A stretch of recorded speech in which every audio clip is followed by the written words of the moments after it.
That wasn't on the entire time. Okay.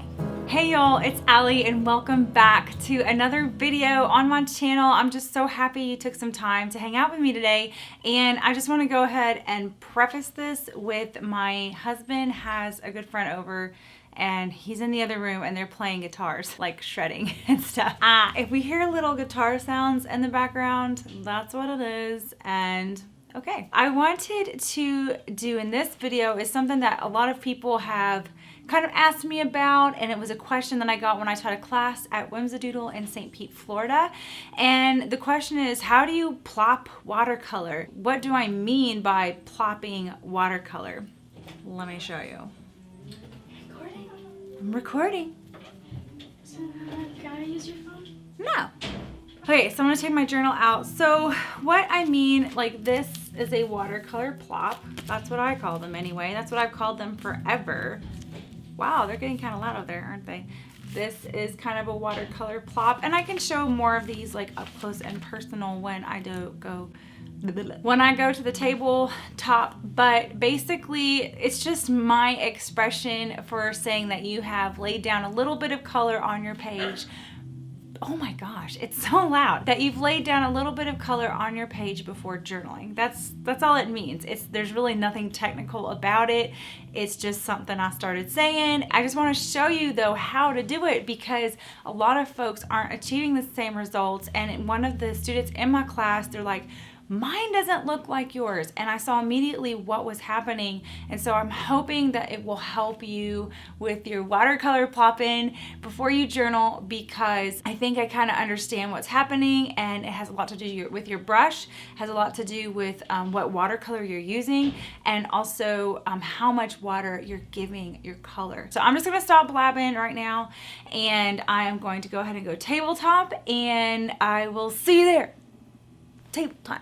Get some of the stuff cleared off my desk, because you know how it is. When I mean plopping, this is plopping watercolor. I plop watercolor a lot. I plop some water, it's just color plopping. I don't know how else to explain it. It's just something that I do. Sometimes I'll go all out on a page, and you're basically getting a mini flip here. But sometimes I just plop some color. And to me, words are the most important thing. When you journal, the most important part of your journaling is words. To have creative stuff in there is wonderful. That gets our creative juices flowing. We were created to create. So it is important to make sure you're doing something fun and creative. It doesn't have to be paint and color. It can be, systems. You can create systems. You can create methods. You can create planning stuff. I don't know, like it doesn't have to be in this form, but a lot of people enjoy doing it in this form before they start journaling. For me, when I plop color, it's because I am kind of just like telling my brain, like, okay, now it's time to relax. And I really don't have much thought that goes into it. And then I just write. So this is basically plopping color. So I want to show you what I mean, like in the technical, how I do it. So a lot of this plopping, it has to do with a couple different things. What kind of watercolors are you using? What kind of brush are you using? And how much water are you giving your color? For me, I use Daniel Smith's primarily. This is my palette of Daniel Smith paints. I've collected Daniel Smith paints for about almost a year, maybe a little longer. I can't remember when I first got my paints. It's on a YouTube video somewhere. These are very high quality artist grade paints, pro paints, but I would like to show you with my Jane Davenport set to show you that this is achievable with a set that doesn't have to cost you a ton of money. This is from Jane Davenport's collection, and I am part of the Davin Party, which I'm very honored to be a part of that. These paints, I would not say they were like super cheapo paints. Like, let me show you cheap paints. I would consider this cheap paints, and I don't just mean cheapo in a derogatory term. I mean like you can get them for $4. All these colors for $4. That's cheap. These paints, if you are on a strict budget, sure, you can use these paints. They are so chalky though. They are very, very chalky paints, and they're not going to give you the same results as, say, Jane Davenport would or Daniel Smith would. I would say that of the tiers of paint. I mean, I have a whole watercolor playlist that I can link in the description, but like this is like kind of bottom of the barrel. This is a nice medium set. Like if you want to start getting into watercolors and want to have something that will work with you, but don't want to spend a ton of money on Daniel Smith's, that's a nice set. You can get the Koi watercolors from Hobby Lobby or Michael's with a coupon. And then, you know, this is going to be your finer watercolors where you actually have legitimate stones and the genuine. Of course, my cat's going to make. Do you hear this? Howard? Howard? Go. Okay.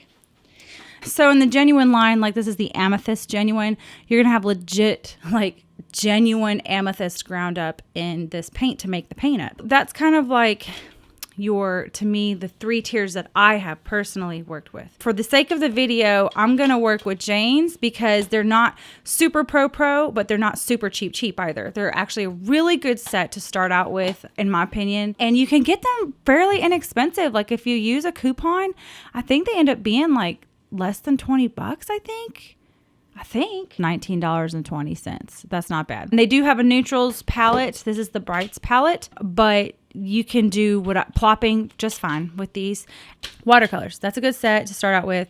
You can of course do Daniel Smith or cheapo. I have a whole watercolor video playlist that you can look at.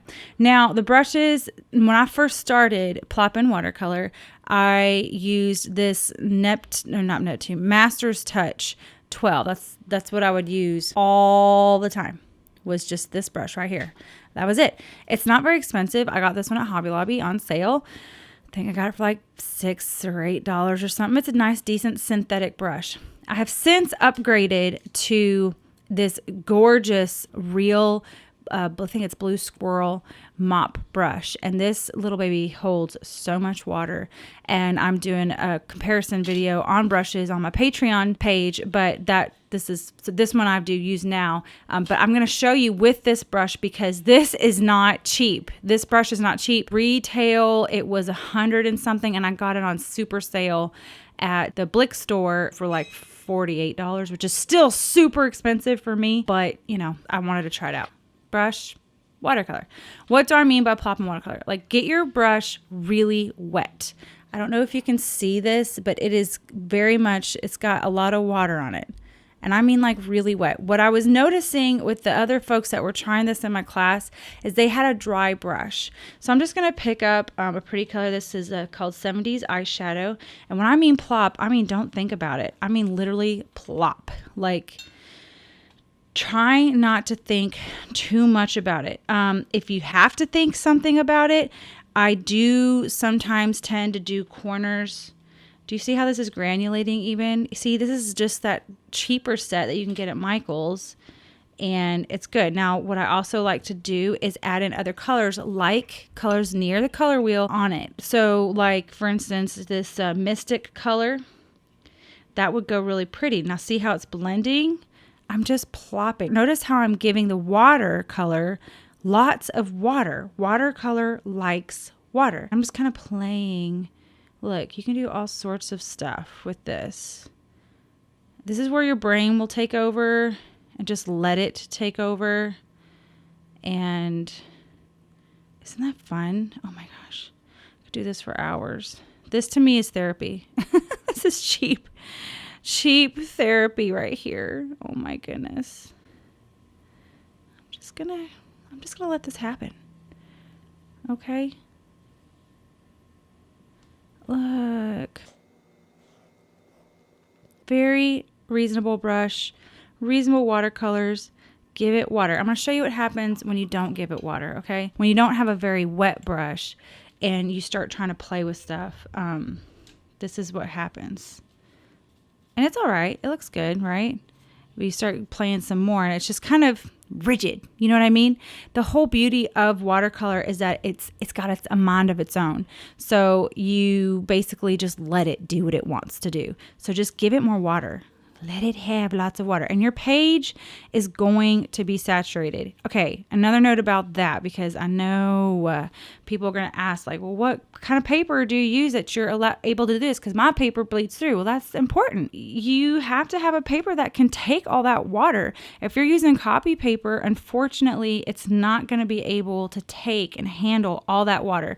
This is an orchid insert from Sojourner Traveler's Notebooks, and it takes watercolor pretty good. I have been able to saturate it through just because I'm crazy, push the limits on my watercolor. But one that I really enjoy that I haven't been able to saturate, like plumb through, is the 68 gram Tomoe and the regular Tomoe. Like the regular Tomoe River paper, there's like a film. There's a film over those Japanese papers, and so you can really play a lot with those papers and prevent that bleed through. But if you're using copy paper or Moleskine paper, I have not had success with Moleskine paper. Lena over at A Girl with a Journal, she's had success with Moleskine paper. I've tried. It doesn't work for me. Lena, tell us your tricks, because I seriously don't know. But that's plopping watercolor.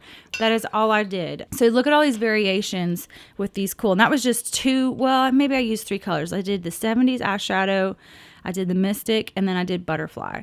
But do you see all the beautiful, like, oh my goodness. So, and also what I do, because I'm in a hurry and I can't wait, is I have this little heat gun.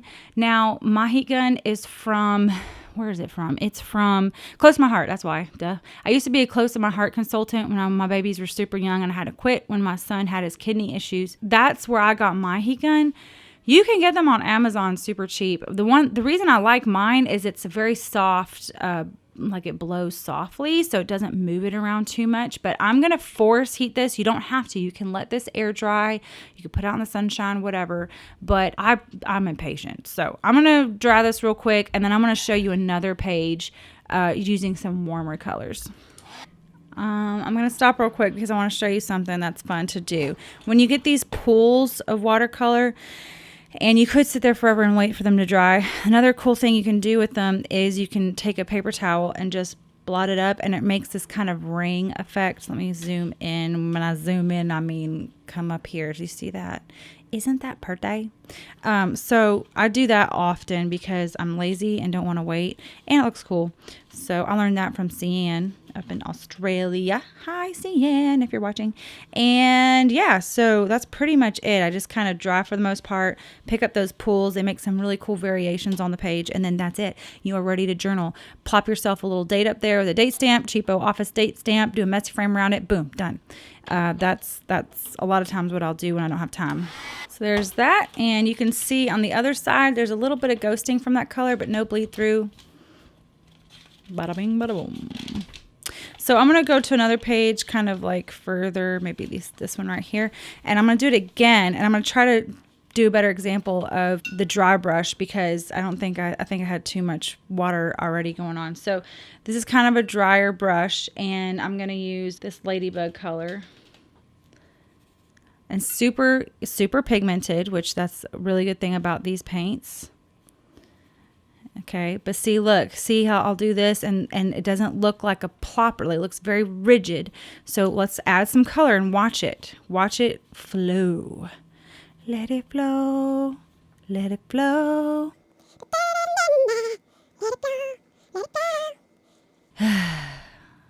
Sure, that's super annoying.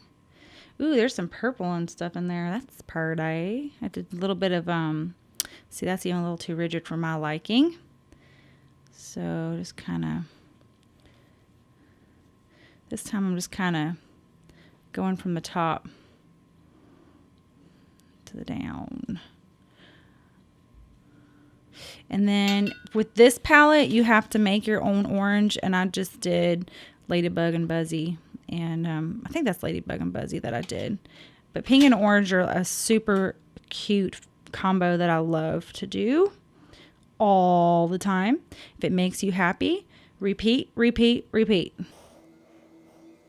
Getting a little bit of mud because there was some blue in that. That's all right. There. If you wanted to go really cool, get some of this Frida going on up here. See, and when it's all wet like that, it'll just kind of go into different plate, like depending on where the page is warping, it'll kind of just move around. You know what I'm saying? That's good. See that pretty? Didn't take much time at all. I could go on forever and ever. When you're watercolor plopping, really the main thing is to make sure you have enough water. Watercolor loves water, so make sure you're really getting enough water. And if you don't have a paper that can handle the water, then it's really worth the investment if you can save up a little bit. Even the Midori on Goulet pens, the Midori inserts are only like $5 and I think $5.20, $5.40. They're less than $6, and it'll bring you a lot of joy. It's got a good bit of pages to journal on, and it'll bring you a lot of joy just to be able to move that color around. The Midori has that film also, if you don't want to wait for like the Tomoe River paper from, you know what, I think Goulet Pens has a 68 gram Tomoe too, but I just don't know if they have it in blank yet. But anyway, they have several different kinds of paper, and it really, it's the price of a coffee almost. And so anyway, it'll give you some room to play and move. Just, it's so pretty. Look, like how pretty is that? Isn't that gorgeous? And then just blast it with Hika and let it air dry, and you are good to go. You can journal. So that's all I wanted to show y'all today. It's a very simple thing. It's not really anything I made up. I'm just moving color around with water, but I've been asked so many times on how I do it, and so I thought I'd share with you. And so thank you so much for watching, again, for taking the time out to watch. And I just want to give a very special thank you to all my patrons who are supporting me so I can continue to make videos. It's by their support that I'm able to continue posting on YouTube, and I give them videos special on Patreon too. Thank you. Pat a patron on the back if you know one. I love y'all so much. Thank you, and I will see y'all later. Bye. Plopping. Okay. The reason why it's important for me to have like this brush is because you get a lot of water.